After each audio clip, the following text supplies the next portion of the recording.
સુરતના શહેરમાં રાજ્ય સરકારના આદેશ બાદ ટ્રાફિક નિયમોની કડક અમલવારી માટે પોલીસ દ્વારા સ્પેશિયલ ડ્રાઈવ શરૂ કરવામાં આવી છે। શહેરમાં હેલ્મેટ વગર વાહન ચલાવનારા, રોંગ સાઇડ ડ્રાઇવિંગ, કારમાં બ્લેક ફિલ્મ અને નંબર પ્લેટ વગરના વાહન ચાલકો સામે કડક દંડનીય કાર્યવાહી કરવામાં આવી રહી છે। લોકોમાં ટ્રાફિક નિયમો પ્રત્યે જાગૃતિ આવે તેના માટે પોલીસ દ્વારા સમયાંતરે ડ્રાઈવ અને સોશિયલ મીડિયા કેમ્પેઇન ચલાવી પ્રયાસો કરવામાં આવી રહ્યા છે। ત્યારે હવે સરકારના આદેશ બાદ સુરત પોલીસ એક્શન મોડમાં આવતા નિયમ ભંગ કરનારાઓમાં ફફડાટ જોવા મળી રહ્યું છે। ટ્રાફિક નિયમોના પાલનને લઈને સમગ્ર રાજ્યમાં પોલીસ દ્વારા એક ડ્રાઈવ યોજવામાં આવી રહી છે। આ ડ્રાઈવ અંતર્ગત રોંગ સાઈડમાં વાહન ચલાવતા લોકો, હેલ્મેટ વગર વાહન ચલાવનારા લોકો સામે જે કાર્યવાહી છે તે કરવામાં આવી રહી છે। હાલ આ સીધા દ્રશ્ય જોઈ શકો છો કે સુરત પોલીસ દ્વારા પણ આ ડ્રાઈવની અમલવારી છે તે હાથ ધરવામાં આવી રહી છે। મહત્વની વાત છે કે સુરત પોલીસ દ્વારા વખતો વખત જે ડ્રાઈવ છે યોજવામાં આવતી હોય છે। વાહન ચાલકો જે હેલ્મેટ વગર વાહન ચલાવે છે એમની સાથે વાત કરીશું। પહેલા શું નામ છે તમારું? નામ શું છે? તેજાનભાઈ। હેલ્મેટ કેમ નથી પહેર્યું? ઉતાવળમાં ભૂલાઈ ગયું। પહેરવું જરૂરી છે? પહેરવું છે। શું કરશો હવે? હેલ્મેટ પહેરશો? પહેરશું। પોલીસ દંડ કરે છે, શું કહેશો? નામ સારું કહેવાય કે નહીં? સારું કહેવાય। હેલ્મેટ સેફટી માટે છે?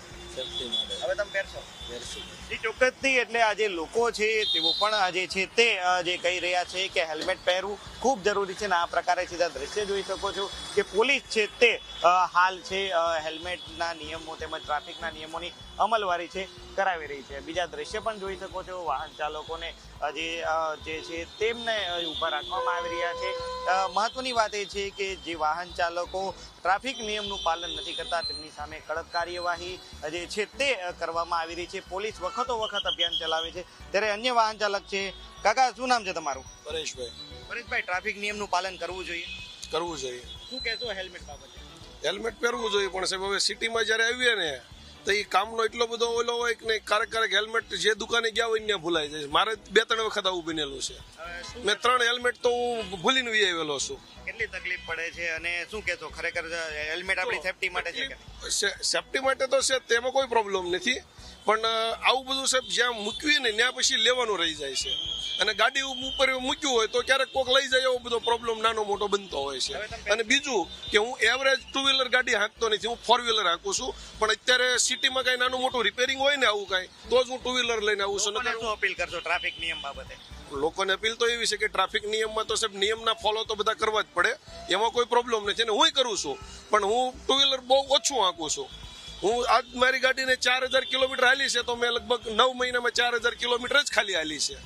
એટલે હું સિટીમાં હું કોઈ દિવસ 4 વ્હીલર લઈને કામ વગર નથી આવતો, અને રિપેરિંગ હોય તો હું 2 વ્હીલર લઈને આવું, હું 4 વ્હીલર જ ચલાવું છું એવરેજ દર વખતે। હા, હવે હેલ્મેટ તો હું પહેરું જ છું સાહેબ, નથી પહેરતો એવું નથી। હા, ભૂલી નથી ગયો સાહેબ, હેલ્મેટ ફેક્ટરી ઉપર પડ્યું તો હું ઘરેથી આવું છું। એટલે વાહન ચાલક છે તેમને ખૂબ સારી વાત કરી કે લોકોની સુરક્ષા માટે હેલ્મેટ છે। અને ઘણી વખત કામના કારણે દુકાન પર હેલ્મેટ ભૂલાઈ જવાના કારણે આ પ્રકારની પરિસ્થિતિ પણ થતી હોય છે। ત્યારે હાલ આજે સીધા દ્રશ્ય જોઈ શકો છો કે પોલીસ છે આ પ્રકારે જે ડ્રાઈવની છે અમલવારી કરાવી રહી છે। જે લોકોએ તેમના વાહનમાં નંબર પ્લેટ નથી લગાવી અથવા તો આજે HSRP નંબર પ્લેટ ન હોય તેવા વાહન ચાલકો સામે કાર્યવાહી કરાઈ રહી છે। આ ઉપરાંત કોઈ વાહનમાં બ્લેક ફિલ્મ લગાવી હોય તો તેમની સામે પણ કાર્યવાહી કરાઈ રહી છે। એટલે ટ્રાફિક નિયમોના પાલનને લઈને વખતો વખતથી સુરત પોલીસ છે અભિયાન ચલાવી રહી છે અને તેની સફળતા પણ ક્યાંક ને ક્યાંક મળી રહી છે। પરંતુ હાલ રાજ્ય સરકારના આદેશ બાદ સુરતમાં પણ ટ્રાફિક નિયમોની અમલવારીને લઈને પોલીસે ડ્રાઈવ યોજી છે। કેમેરા પર્સન કેસી વઘાસિયા સાથે મિત્ર પાપરા, ન્યૂઝ કેપિટલ, સુરત।